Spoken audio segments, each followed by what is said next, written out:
Yeah, thank you. I would like to thank the OECD for having us together today at the milestone of this ambitious, very ambitious project. This OECD Services Trade Restrictiveness Index is a huge endeavor.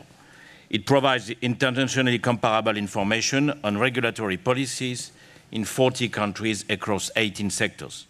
This will be a unique tool for policymakers to identify areas of regulatory strengths, weaknesses, and opportunities for improvement. For more than 15 years have passed since the GATT inception, and the economic importance of services in terms of production, income, employment, and trade has continued to rise. Most WTO members have autonomously removed certain barriers to trade in services in many service sectors, for example, in postal and courier services or telecommunication services, and thus there appears to be ample scope for expansion of this activity. The World Development Indicator shows that the service sector accounts for more than 70% of global GDP, as it is expanding at a quicker rate than the agriculture and manufacturing sectors. Moreover, trade in services is growing at a pace faster than traded goods since the 1980s.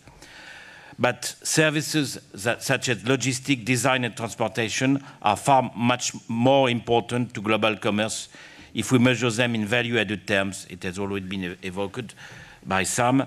So the apparent traditional measure of trade in services represent around 20–25% of traditional imports-exports. But when we're adding these elements, and if we reason in value-added, we see that it's around 50%, including the domestic services incorporated in goods. So it shows that services are already, even in trade, quite essential for our economy.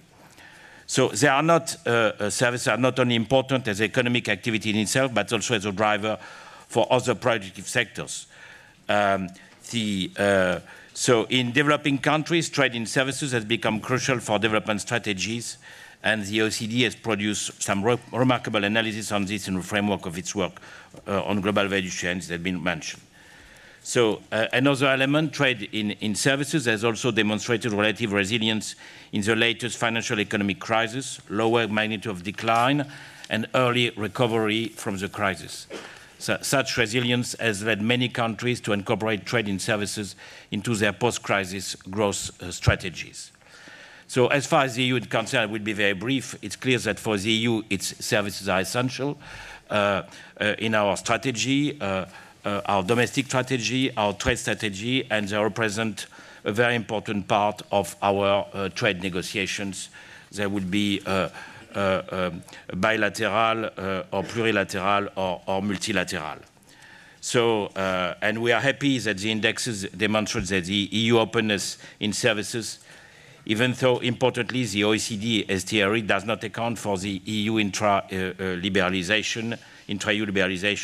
This means that probably EU scores at somewhere a bit underrated because of this element. And I would like also to recall that the trade in services since 2009, since the Lisbon Treaty, is an exclusive EU competence at a very, very limited exception, and also depending on the EU developing competence on that, on transport. So finally, let me finalize by paying tribute to the dedication of the OECD Secretariat, who has brought this lengthy project to maturity. Members and key partners will now be endowed with solid tools to examine how services can best contribute to domestic reform and foster growth. So, and this project also has the potential to inform international services negotiation in a context of renewed activity. I'm sure that in the next months we'll start seeing practical examples of how STRI helps negotiators to grasp the economy effects on services liberalization. I'm